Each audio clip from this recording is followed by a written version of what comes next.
Oi, gente! Sejam muito bem-vindos a mais um Unend Talks. Eu sou a Nath Curvelo, ao meu lado temos ele, Nando Abdala. E aqui a gente fala muito sobre esporte, mas também sobre todos os seus desdobramentos. O esporte como uma mola propulsora para o futuro. E por isso, nós temos a Unend conosco, que é uma second hand de materiais esportivos. E o nosso convidado de hoje também tem esse DNA, essa essência, que é o Michel Fará. Seja muito bem-vindo para a nossa conversa. Você é CEO e fundador da Fará Service, não é isso? Que é uma gestão de espaços públicos. E ele vai explicar um pouquinho melhor para a gente como é que funciona. Então, muito obrigada pela sua presença. Primeiramente, obrigado a todos, ouvintes, telespectadores, se passar também na YouTube, na plataforma do YouTube. Nando, meu grande amigo, obrigado. Nath, muito obrigado por me receber. Luigi, muito obrigado pelo convite aqui na Unend Talks. A gente também tem agraciado lá na ciclovia, vai abrir agora, não sei se eu posso falar, mas agora dia 10. Se não puder falar, você pode cortar aí na gravação. E muito obrigado aí pela oportunidade de estar aqui com vocês, conversando um pouquinho. Maravilhoso. Então, vamos falar do seu começo, né? Como tudo surgiu na sua vida até você fundar a Fará Service e que faz realmente esse trabalho, né? Também de fomento ao esporte. Não só, mas também. Na grande realidade, isso começou em 86. Né? Minha família foi chamada pela prefeitura para arrumar uma grande área verde na cidade de São Paulo, numa avenida. Eu fui participar do processo e acabei gostando da transformação que aconteceu na subsequência. E entendendo, né, esses movimentos, principalmente dos brasileiros, né, da América Latina em geral, de como a gente é tratado nas áreas públicas, em vez de montar uma ONG, eu quis montar um negócio totalmente diferente, né, onde a gente cuidava das pessoas na cidade, cuidava das avenidas, canteiros, parques, tudo de graça, tanto para o governo quanto para as pessoas. E aí eu fundei a Fará Service nesse intuito, né? Porque logo depois que a gente arrumou o jardim, era ali na cidade de Jardim, eu comecei a reparar que as casas começaram a pintar, as lojas começaram a ser alugadas, as pessoas ficaram mais felizes. Na hora que a gente estava plantando, saíam as pessoas da casa com florzinha, árvore, para a gente ajudar a plantar ali no canteiro. Eu falei, puxa vida. Acaba que influencia todo o entorno, né? O que você vai fazendo. E aí eu gostei, né? Eu sempre quis contribuir um pouco, entendendo o privilégio de nascido homem branco privilegiado num país como o nosso. Sim. Queria incentivar outros empreendedores e empresários a fazer a mesma coisa, e por isso que a gente não foi para uma ONG, e sim para um negócio, né, onde eu pudesse mostrar para as pessoas que você fazer o bem pode ganhar dinheiro. E assim começa a Fará Service. O ano que vem a gente vai fazer 40 anos. Eu continuo ainda na direção da empresa. Ao longo dessa minha história, tenho mais 2 sócios, né, mais 3 sócios hoje, que me ajudam. E agora já está entrando a segunda geração, né, na companhia. E depois de ter passado por várias provações, foram aceitos também na Fará. Para dar continuidade a esse legado. E aí o que a gente faz é basicamente tudo que uma pessoa precisa dentro da cidade. Tá. Calçada, guia rebaixada para pessoas com necessidades especiais ou com deficiência, jardinagem, equipamentos de ginástica. Então esses daí que eram esses de aço inox que tem espalhado em São Paulo, a gente que introduziu em São Paulo. Então tem vários equipamentos, né? Sempre a trajetória, quando você mexe com área pública, né, e áreas para as pessoas utilizarem, você tem que ter todos os equipamentos, desde um playground para criança, desde acessibilidade, mobilidade e ginástica, obviamente. Exato, é realmente pensar em todas as necessidades que a sociedade precisa e atendê-los, né? E aí você também está na ciclovia. Como é que isso surgiu na sua vida? Porque é um grande marco. Foram longos 10 anos de tentativa, né? Toda vez que trocava um presidente do metrô, eles me chamavam lá, né? O da CPTM, me chamavam para tentar cuidar daquilo.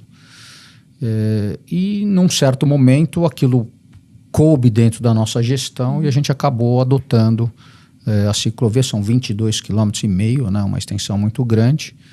Mas, diferentemente das áreas públicas que a gente cuida hoje, que são muito espalhadas, ali é um trecho só.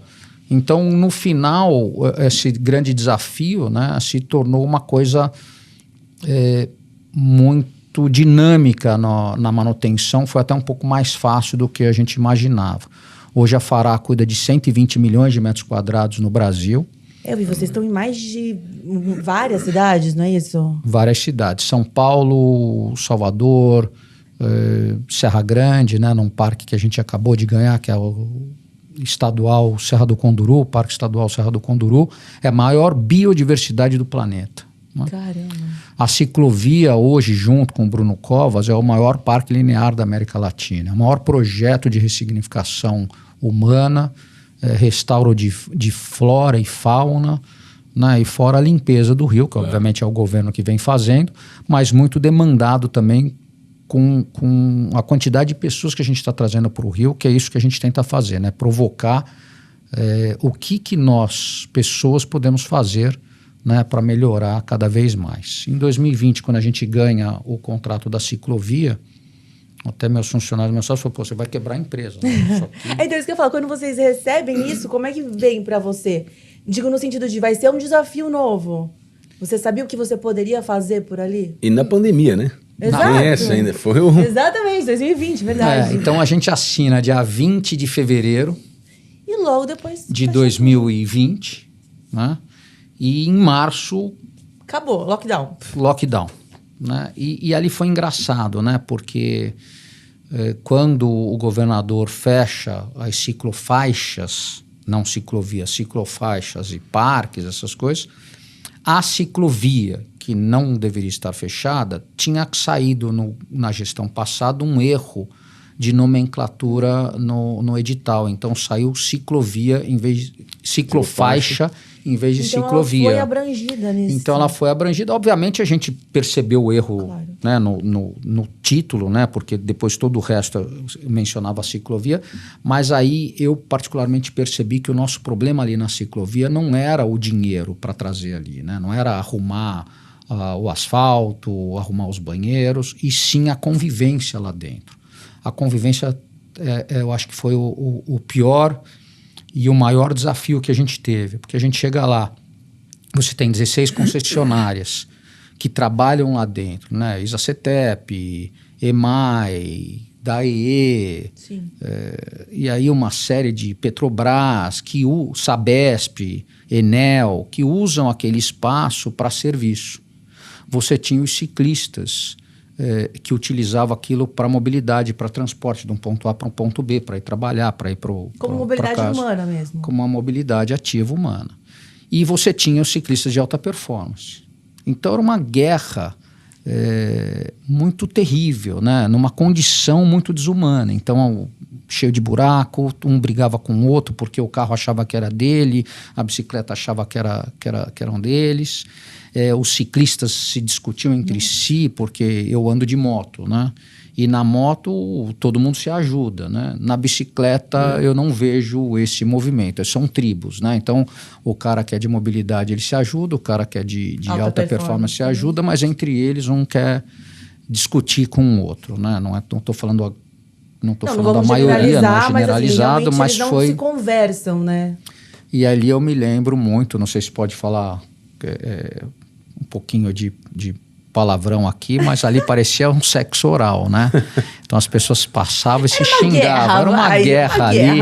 Um xingava o outro. E nesse momento, né, em vez de eu pedir para abrir a ciclovia, eu reparei que o maior desafio era trabalhar na convivência com as pessoas.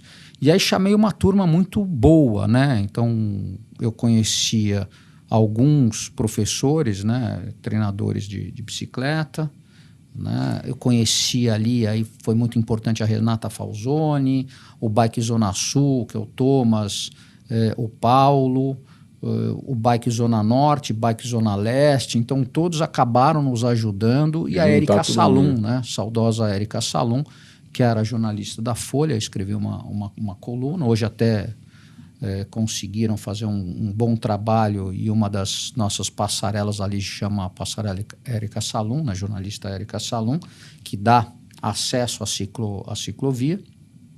E aí a gente criou um vídeo, né, junto com a Lei Cruz e a Gazela, né, que sempre andavam de bicicleta. Eu tive muita ajuda ali no começo. Mas foi muito importante a sua sensibilidade, porque você, quando a gente pensa em gestão, a gente pensa sempre na construção, em arrumar e tal. E ver que o trato com as pessoas ali era a necessidade maior, né? Que você tinha que atuar. Não, e ainda teve um agravante, assim, porque os atletas de alto rendimento não tinham mais a USP para pedalar. Você lockdown, você não podia ir para a rodovia pedalar, então sobrou, ali é nosso espaço novo de pedal. E não era, porque ali realmente era para trânsito, trânsito, né? exatamente. Então juntou, funções. Começou a querer forçar um negócio que não dava, né?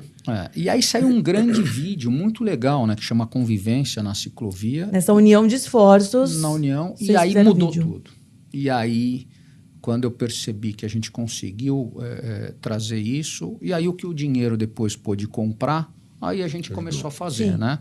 No começo, o Santander foi nosso patrocinador, acreditou, porque eu nem conto, no dia 26, acho que teve uma das maiores enchentes que teve na cidade de São Paulo, e alagou aquilo lá. Aquilo lá virou Aquilo lá realmente virou, e eu acredito que se não tivesse a nossa gestão para trazer o governo, trazer as concessionárias e trazer a prefeitura para ajudar a gente a limpar tudo aquilo e trazer aquilo, foi um tempo recorde de 15 dias. Nossa. Aí logo depois a gente convenceu o governador que ali era uma ciclovia, né, que estava só escrito errado, e a gente abre, né, 4 meses depois para o público em geral. E é esse grande sucesso. Quando a gente adota aquela área, eram 10 mil pessoas por mês. Hoje somos mais de 450 pessoas, Nossa. 450 mil pessoas por mês entrando naquela ciclovia no parque. E eu acredito que até o final do ano que vem a gente chegaremos a mais ou menos 1,5 milhão de pessoas circulando ali naquela região, se tornando um grande polo, né, de esporte. Ali é muito bom para triatlon, né? Faltando só as piscinas na hora que a gente conseguir. Na hora que o rio estiver limpinho, vamos lá. Eu não acredito que o rio ele seja limpo para as pessoas nessa minha geração ainda pegar para nadar. Mas com certeza para transporte aquático, sim. Mas quem sabe colocar uma piscina ali de 100 metros, né? O pessoal vai ficar contente. Para você fazer os seus ultramaratonas que você faz ali no elevador. Eu encontrei o Nando, estava falando que agora ele quer fazer, sei lá, 800 quilômetros pedalando, ele gosta 400 desses metros desafios correndo, malucos. 7 dias nadando, eu sei lá, é tanto número. Vamos precisar da ciclovia ali.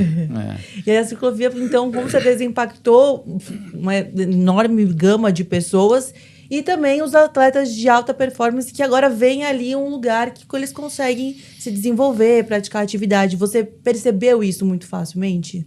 Não só os ciclistas de alta performance, também os ciclistas de alta performance que têm aquelas bicicletas, né, longas, que são as pessoas PCDs, né, que eles acabam com baixa mobilidade ou quase nenhuma mobilidade, né?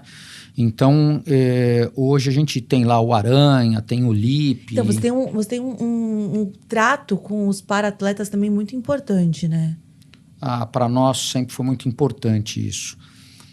Em 2006, eu fundo uma empresa chamada eSocial, que é justamente para cuidar de pessoas com deficiência nas empresas, né, que para serem contratadas, a gente se torna em 10 anos a maior empresa, né, para pessoas com deficiência serem aceitas, né, e serem, né, contempladas nas empresas, né? inseridas de uma maneira correta e digna, né?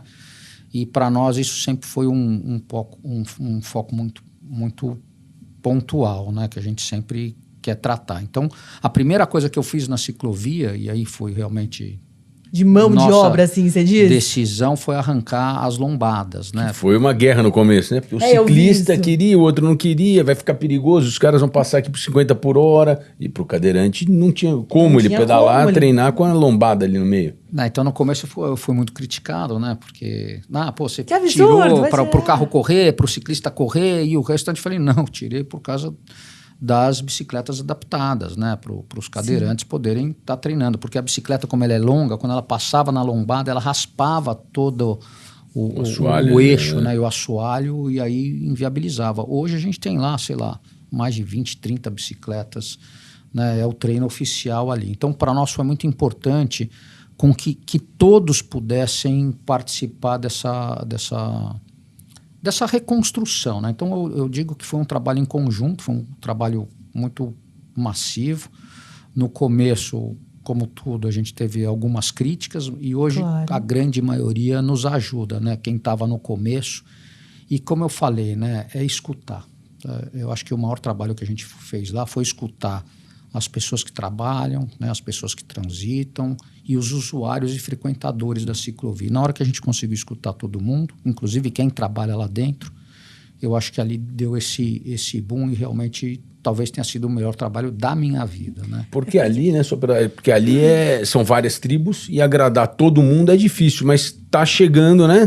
Hoje você vê que as tribos estão conversando, né? Agora tá andando, o negócio tá andando. E a pandemia também cresceu muito o número de atletas, de esportistas. Foi maravilhoso. Na pandemia foi isso, que tem de gente correndo a mais, pedalando mais. Corridas de rua, o que tem hoje. Você pega em São Paulo, acho que cada final de semana tem umas 2, 3. Cresceu muito. Mas foi o que ele falou que é muito importante, é você entender a dor do outro e saber atuar ali para justamente formar essa união. E o que me deixou muito curiosa também é esse vídeo que você falou que virou essa chave. Como é que era? Como é que foi? Isso eu acho que até tá lá no YouTube. Se a gente pegar a ciclovia, Fará Service, vídeo da convivência, foi muito legal. Eu acho que foi quando a gente conseguiu colocar 100 pessoas numa mesa, né? Que se odiavam, ou que se odiavam por não se conhecer, né? Exato. Não é nem porque se conheciam, porque na hora que cada um conheceu o outro... Você viu que a pessoa pode ser legal, que pode conversar todo mundo igual, com você, né? todo mundo com as igual. Suas diferenças, mas é todo mundo igual. Exato. É todo mundo igual, né?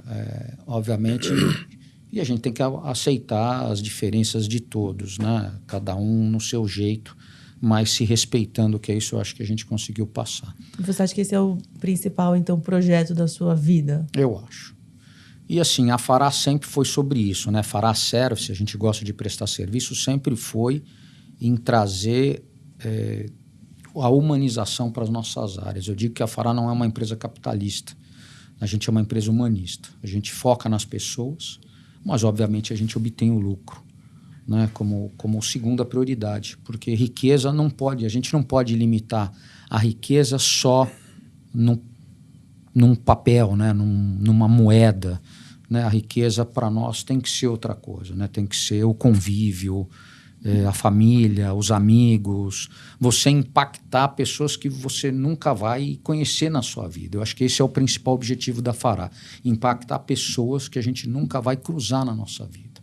E hoje, com grande orgulho, a gente fala que nos nossos equipamentos espalhados pelo Brasil todo, em Miami inclusive, a gente está bem forte hoje na Norte América e entrando na Europa, a gente atinge 5,5 milhões de pessoas dia nos nossos equipamentos. Caramba. E você faz essa ressignificação, na verdade, urbana, né?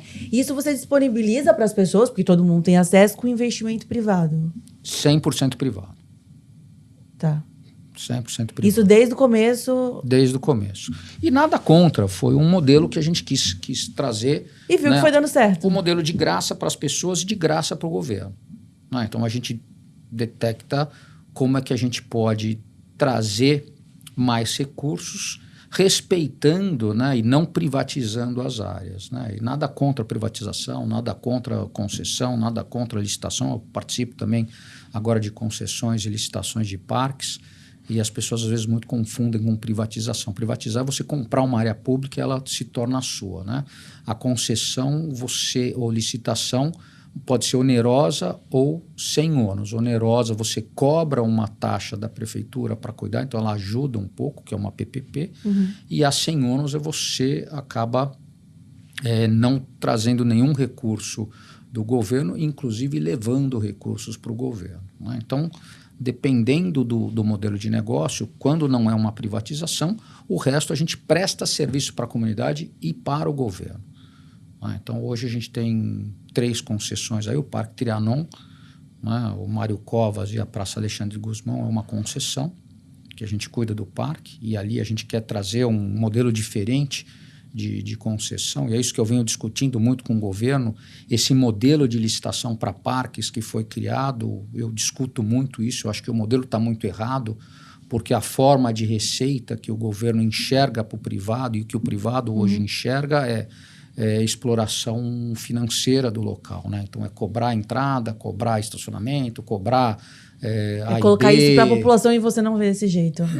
Não, eu acho que a gente tem que tentar formatar de uma outra maneira. Os únicos espaços hoje gratuitos que a população tem para andar é a rua, é o parque e a praia. Se a gente começa no parque, começa a taxar tudo, você começa a limitar um pouco esses lugares, esse uso de frequência. E o que o brasileiro tem de melhor, eu acho que é o povo, né? Então, a gente tem que incentivar essas áreas gratuitas para você ter uma quantidade com qualidade, para você ter uma pluralidade maior de pessoas, né? E é isso que eu tento fazer nos nossos espaços. Fazer juntar essa pluralidade, porque é nessa diversidade que a gente se descobre, se reinventa e faz uma sociedade melhor. E cresce, por exemplo, vou dar um exemplo agora prático no esporte. Se você às vezes pega uma pessoa que não tem condição, tá ali praticando, aí alguém olha, fala assim, poxa, essa pessoa tem um futuro, investe. Isso aí já começa a gerar uma máquina que se a pessoa não tivesse acesso àquele lugar, não aconteceria, por exemplo. Sim. Então, é isso que a gente tenta trazer, né? Então, essa é uma discussão que eu venho fazendo com os governantes, né, e com as empresas que formatam isso, de tentar descobrir um outro formato de financiar esses parques, né?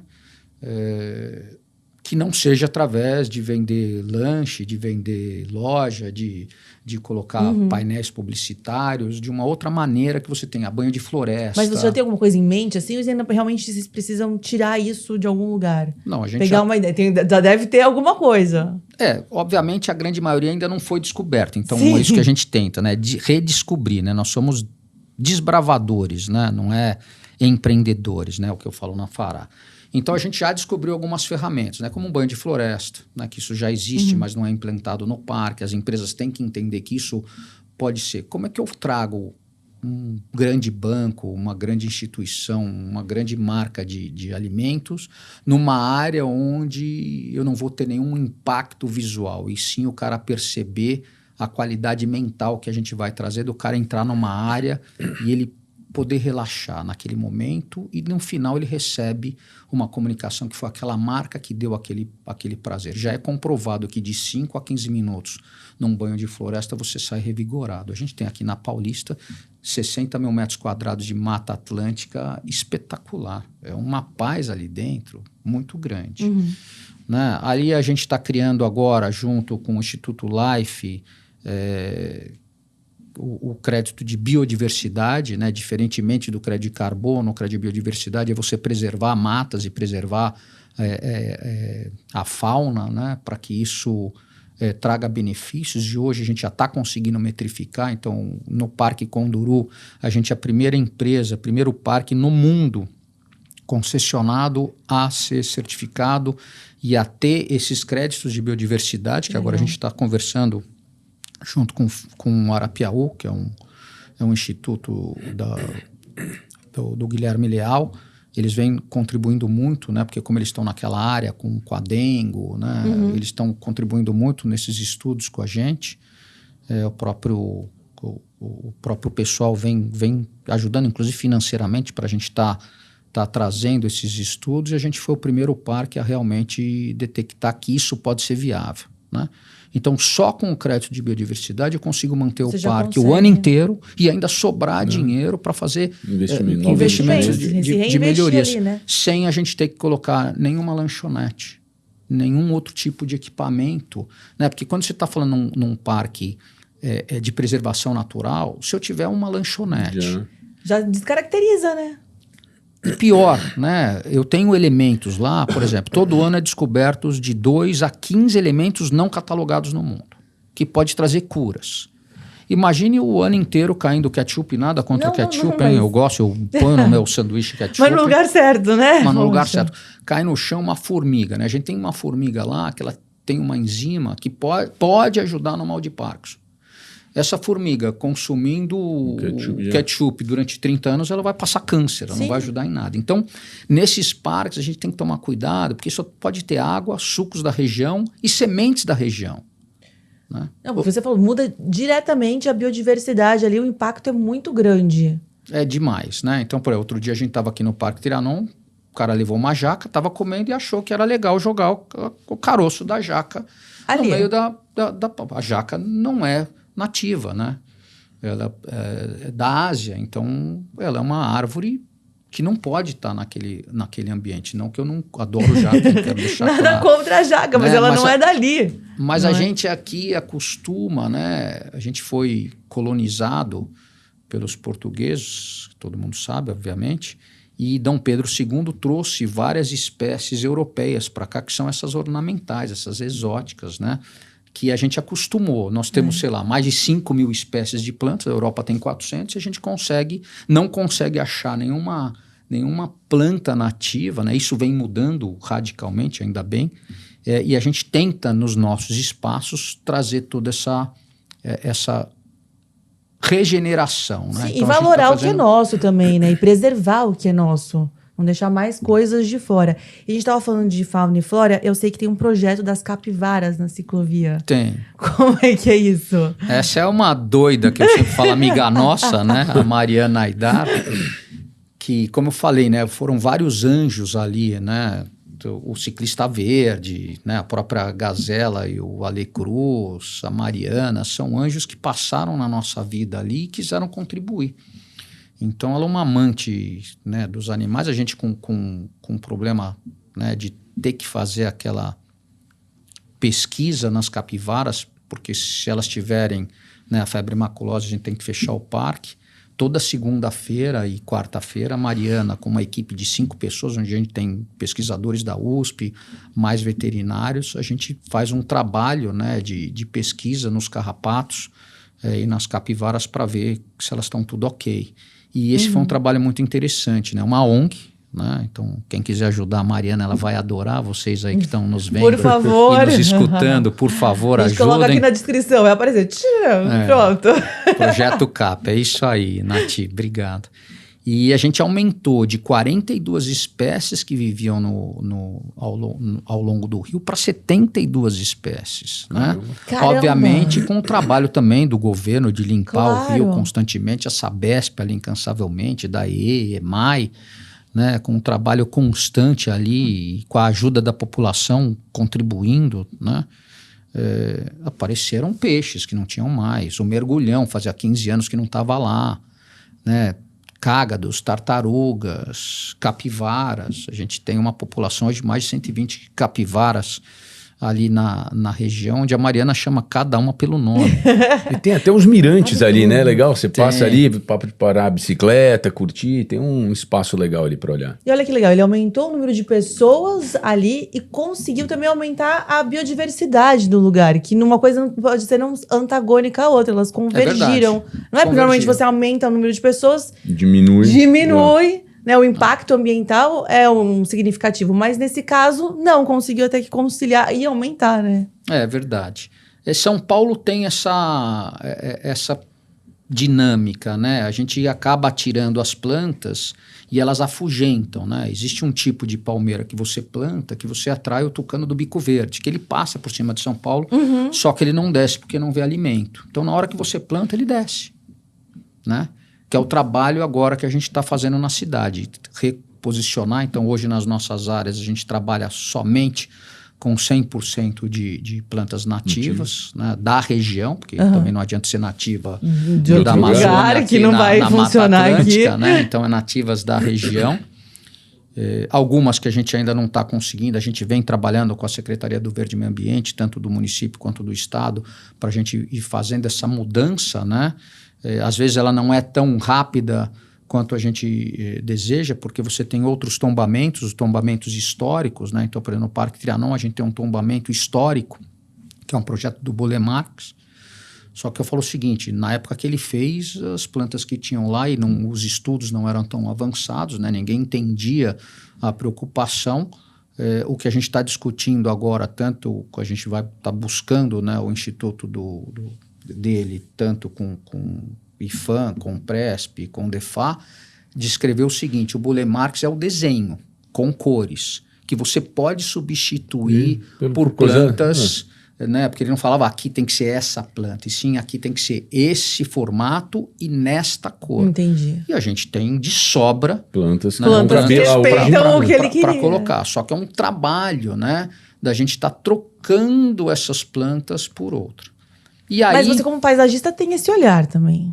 Eu sou administrador, né? Mas eu falo que eu aprendi a lidar com as plantas por amor e por perder dinheiro também, né? Pelo amor e pela dor, né? Porque a gente ia fazendo, errando. Obviamente, hoje a gente tem biólogos, botânicos, né? A gente trabalha... Especialistas, claro. Especialistas para estar na área, porque assim, hoje a gente entende e quer passar. O erro na natureza ou no patrimônio, ele ocorre em 100 anos, a gente não consegue ver. Né? Então, você planta uma espécie hoje, que pode ser uma invasora, ela não é que ela vai destruir amanhã. Né? Então, um processo... Vai perpetuar. Vai perpetuar, porque ela cresce mais rápido, ela se adapta mais rápido, ela vive com aquela comida mais rápido, e aí ela vai... Dominando ali o negócio. Dominando aquela região ao longo dos anos, né? Ao longo dos séculos, né? Então, e monumento também é a mesma coisa. Você põe um prego num monumento ou jateia um monumento, o monumento não é para viver a nossa vida, é para viver eterno. Né? Então, são cuidados que tem que ser feito e que a gente, às vezes, acaba pela pressa. Né? Hoje é tudo muito... né? Internet, é tudo muito...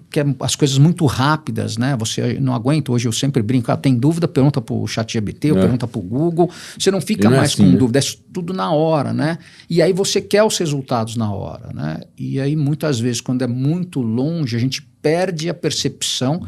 Né? Porque tudo é percepção. Eu me lembro quando eu tinha a sua idade, né? Eu tinha todos os telefones na minha cabeça. Hoje eu não tenho mais nenhum, porque hoje é tudo aqui fácil. Então você vai perdendo esse raciocínio naquilo. Então, antigamente a gente conseguia enxergar mais longe. Hoje a gente quer tudo imediato. Então você não consegue imaginar que aquilo lá daqui 100 anos, aí 100 anos está muito longe. Só que ao mesmo tempo é muito perto para a cidade. Não está tão longe.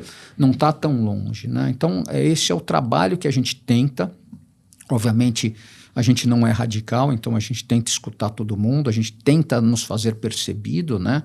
Porque eu entendo que mesmo que a gente tenha razão, se a gente não consegue fazer com que aquela pessoa, aquele grupo não entenda o que a gente está falando, é a gente que está errando na comunicação. Então a gente tenta, né, ao longo, tá trazendo sem o radicalismo, né? Ô, Nando, eu não sou de São Paulo, mudei há pouco tempo aqui, mas você que é? Você era usuário antes da ciclovia e agora e consegue perceber essa diferença? Então, não era, mas você hoje até passando de carro ali, você vê, né? Você vê o rio, as árvores que foram plantadas beirando a marginal, várias, né? Ali na extensão toda, quando você chega do interior, Castelo Branco, Bandeirantes, você pega a marginal Pinheiros, você vê o rio todo e você consegue olhar o lado da ciclovia. Você vê, se você vier de carro ali devagar, você vai olhar para o outro lado, você vê a ciclovia toda, tudo muito bem cuidado, é bem bacana. Vale a pena conhecer. Você pedala, né? Ele pedala, faz um tempo que eu não vou lá pedalando, mas sábado agora eu vou passar lá para visitar a ciclovia. Tem inauguração de container, né? Vamos lá. A Anand está com um container. É muito legal isso também, né? Porque assim, nós somos do esporte, como o esporte também é capaz de ser fomentado ali e né, dar frutos naquilo. E aí a gente tá... Tem gente que vai lá e leva uma mochila e faz um home office lá. Fica pedala, treina, faz uma reuniãozinha, come um negócio, volta a pedalar, fica lá. Tem gente que passa o dia ali. Isso. E o esporte é muito importante na área pública, né? A gente vê ali, infelizmente, né, na pandemia, trouxe bastante desgraça para todos nós, né, como um todo, mas ela trouxe alguns benefícios, né, poucos, né, não a pandemia, mas sim o estado de ter ficado enjaulado, né? As áreas públicas tiveram 84% de aumento, obviamente depois que passou a academia, que a gente pôde ir para as academias, tudo, né, nessa área de esporte, ela reduziu hoje, mas a gente teve um acréscimo antes da pandemia de 64% de pessoas fazendo ginástica na rua. E na hora que as pessoas percebem que é gostoso também fazer ginástica ao ar livre, a rua, a cidade passa a ser um equipamento muito importante. É isso que a gente tenta trazer, né? Nos nossos equipamentos públicos, né? equipamentos de ginástica, de alongamento, calçadas melhores para você poder caminhar. O parque Trianon, de novo, era tudo cheio de buraquinho, agora estão todos tapados. A gente vê muita gente indo fazendo esporte, mesmo sendo uma área muito pequena, né? Então o pessoal vai caminhar, vai fazer yoga, porque agora você não tem o perigo de se machucar. Sim. O pessoal vê que para a saúde é necessário, né? Não é só bom, gostoso, prazeroso, é necessário, né? Eu acho que a pandemia ela veio e as pessoas tiveram que se adaptar e readaptar e perceberam a importância do esporte na vida delas, porque aumentou o número de pessoas que praticam, e aí enxergaram na cidade, no ambiente aberto, uma forma de poder continuar fazendo isso, e a importância que você falou de ter espaços que oferecem exatamente o que a pessoa precisa. Eu acho que ela trouxe a reconectar, eu acho que essa é a palavra, né? A gente reconectou. Forçadamente, mas nos reconectamos. Com a cidade e viu como era gostoso, né? Principalmente nas cidades, a gente vive esse problema de segurança, que a gente tem, às vezes, obviamente, a gente tem seguranças na ciclovia, até falar, não vamos falar dos problemas de assalto que tem na ciclovia, mas é importante a gente falar sobre isso, né? É importante a gente provocar os órgãos públicos, né? A gente está num momento que está muito perigoso, né? Voltou a estar, e olha que São Paulo é um dos melhores índices de segurança, né, do país. Obviamente a gente tem outros aí até melhores ranqueados, né? O Sul, outro dia eu estava vendo, Goiás também é muito mais seguro, né? A sensação de segurança é muito maior, mas esse é um assunto que a gente tem que pautar, né? Eu venho conversando com a SP Câmeras, né? O City SP, eu acho que São Paulo SP, que São Paulo Câmeras, né? Que está instalando essas câmeras em São Paulo, para a gente estar fazendo, para a gente estar fazendo esse trabalho, né, na ciclovia, no parque, no entorno. A gente vem procurando trazer maior segurança. A gente teve aquele problema do Vitor, né, que obviamente não foi um assalto a um ciclista, o cara foi pegar um celular, mas ele estava numa bicicleta, estava perto do Parque do Povo, estava perto da ciclovia, né, os assaltos que vêm acontecendo no entorno da ciclovia, no entorno do parque, né? Às vezes até mesmo dentro do parque também vem acontecendo. A gente não quer botar pano nesses assuntos. É importantíssimo você falar isso para mostrar que você não fecha os olhos a isso, para justamente a gente melhorar. Porque se você faz como se isso não existisse, acaba que isso piora. Então, primeiro, tem um olhar ali, tem um cuidado. Vamos, a partir desse momento, tentar fazer uma melhoria, porque ninguém quer passar por uma situação dessa. E o que eu falo é o seguinte: as cidades que eu vejo que evoluem, né, todo mundo fala muito de educação, eu não quero nem mexer nisso. Educação é o principal assunto que a gente tem que falar. Mas talvez muito colado, ou segundo, né, é segurança. Então eu vejo nas cidades que a gente pode caminhar, o comércio se desenvolve melhor, né, tudo melhor. Então a segurança, hoje, São Paulo, que tem praticamente tudo, né, e as outras cidades, as metrópoles, se a gente olhasse um pouco mais, né, e obviamente os governantes, os executivos, eles executam, né, o nosso legislativo olhar mais para essas nossas leis e contribuir mais do que o que eles contribuem, né, porque eu sei que é muito difícil, a política é diferente do que você ser empresário, né, a política é a politicagem, você tem que, você tem que negociar, não é negociar, e sim negociar. O jogo de interesses ali é muito grande. É muito importante a gente cuidar da segurança, né, e por isso que a gente sempre gosta de falar sobre esse assunto, e realmente a segurança vai trazer melhoria no comércio, no esporte, porque, eu quero caminhar, mas se eu tenho medo de caminhar, eu não vou sair na rua. Aí eu vou ficar indo em lugares fechados, e esses lugares fechados cada vez mais vão ser sugadores, né, de desenvolvimento de mobilidade, né, na rua. Então, cada vez mais a pessoa fechada, cada vez mais dentro do carro, né? Cabe esse assunto tanto para a mobilidade ativa, para a gente estar na rua tanto a pé quanto de bicicleta, essa troca do equipamento e a gente cuidar da segurança. E o bem-estar também que as pessoas têm ao ar livre é diferente do que num ambiente fechado. Total. Essa conexão que você tem com a natureza é completamente diferente. Não tem como comparar isso. Então é importante a pessoa também ir e se sentir segura, despreocupada. Não tá ali atenta, assim, preocupada. Nossa, não. Pra você realmente aproveitar o seu tempo com qualidade e poder promover a sua saúde. E eu acho que isso vai ajudar até as áreas fechadas, porque assim, 60% do custo de qualquer área é segurança. Sim. Então, assim, parques, 60% do custo é segurança. 60%. É um negócio que não deveria passar de 20%. E olha que eu estou exagerando, hein? Né? Se as pessoas tivessem consciência que aquilo é público, se não tivesse, né, esses problemas de invasão, de furto, de roubo, né, a gente não precisaria ter tanto segurança dentro de um parque. Hoje um posto custa, se não for armado, é de 25 a 42 mil reais. Um posto de segurança, 24 horas. Né? E aí você vai incrementando com câmera tudo, esse custo pode chegar a 60 mil reais por posto, né? Depende se você quer carro, se você quer isso, né? E mais mais 14, 15 mil reais numa área de... Estou falando Parque Trianon. Você começa a ter um custo de trazer a segurança para o local que inviabiliza investimento de outras posições. Então, assim, é muito importante a gente falar de segurança para o esporte, né? Como o Nando falou, hoje a ciclovia talvez seja um dos poucos lugares, né, fechados, seguros, que dê para o pessoal treinar, porque na rua... Porque a pessoa não entra a pé lá, né? Só pode entrar de bicicleta. Então, fica difícil, dá uma travada, né? É legal isso. Então. E aí, tem algum projeto ainda que você sonha em fazer, que você queria muito fazer?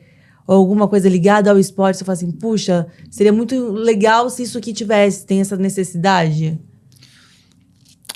Essas conexões, né? Arrumar calçada, eu acho que a calçada parte para uma discussão muito importante nas cidades, né? Porque cada vez mais as cidades vão ficar com mais pessoas, né? Sim. Então, o caminhar, eu acho que é uma visão que a gente tem que começar a olhar muito frequente, né? Então, eu acho que as calçadas seriam um grande desafio. Até quem corre, eu corro muito na rua, mesmo seja indo para o parque ou no final de semana que eu vou correr na rua, eu tenho que correr no meio fio ali na rua.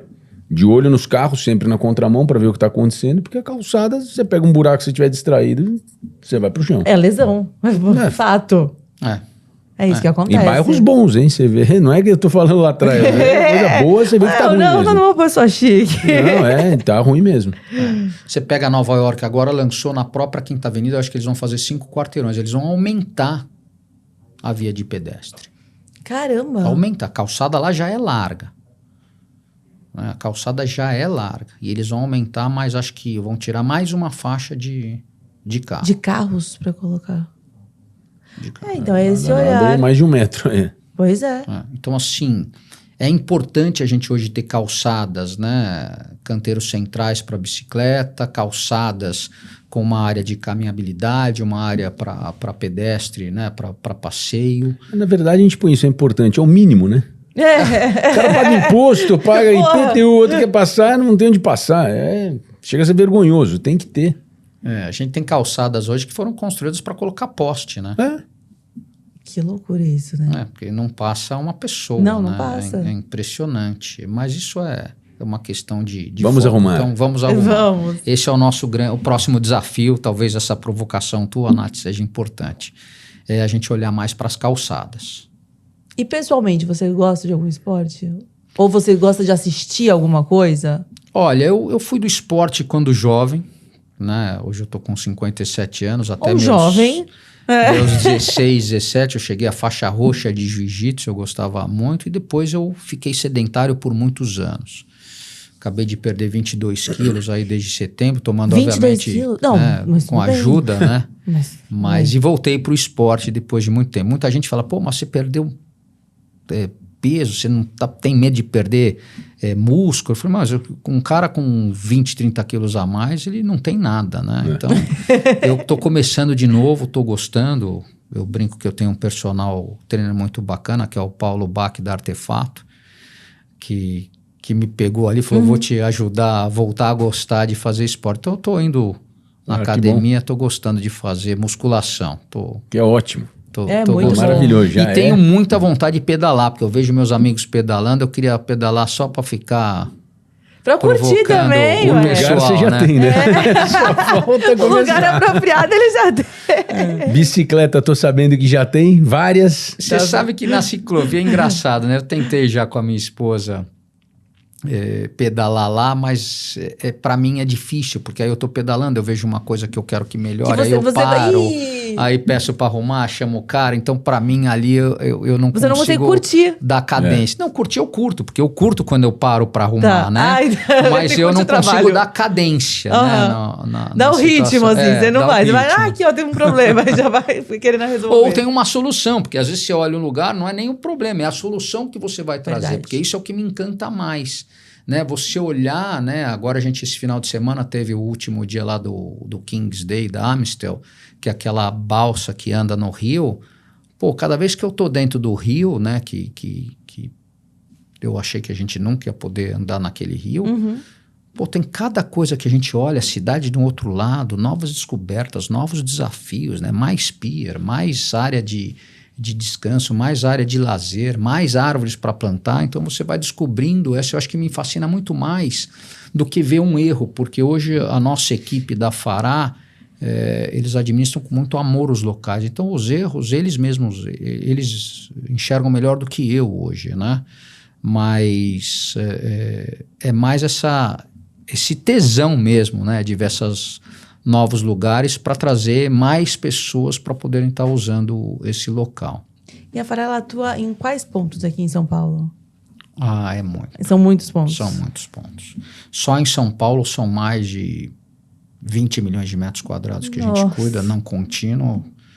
Para você ter uma noção, a ciclovia acho que não chega a 5 milhões. A ciclovia e Parque Jun não chega a 5 milhões de metros quadrados. Caramba, então realmente é muita coisa. São 20 parques de Ibirapueras espalhados por São Paulo. Imagina, que loucura isso! Poxa, Michel, muito obrigada, viu, por essa conversa conosco. Foi muito enriquecedor, né? Obrigado, muito gostoso. Foi muito bom, de verdade. E parabéns pelo seu trabalho, que impacta, como você falou, milhares de pessoas que talvez não saibam o que é você que está impactando, mas sim, está reverberando na vida dessas pessoas e o quão importante é isso, né? Talvez esse seja o legado que a gente tem que deixar para as pessoas, cada um no seu mundo, né? Na sua proporção de tamanho, você com uma proporção bem grande. Mas que legal, muito obrigada mesmo, foi um prazer conversar com você. Obrigado, Nath, obrigado, Nando, meu obrigado. querido. Obrigado a Neide por estar aqui. E obrigado vocês que vão me escutar aí, né? Ou me ver no canal do YouTube, né? Exatamente isso. E no podcast. É e isso eu aí. já estava me esquecendo que nós temos um presentinho para você. Muito obrigado. Neide. Olha aqui, ó. Aí. Aqui, ó. Deixa eu Pronto. tirar aqui, ó. Vai, foca bonitinho. Fazer o jabá aqui, Muito né? obrigada. Somos todos jardineiros. Somos todos jardineiros. Exatamente. Obrigada, viu? Obrigado. Beijo, gente. Até a próxima. Tchau, tchau.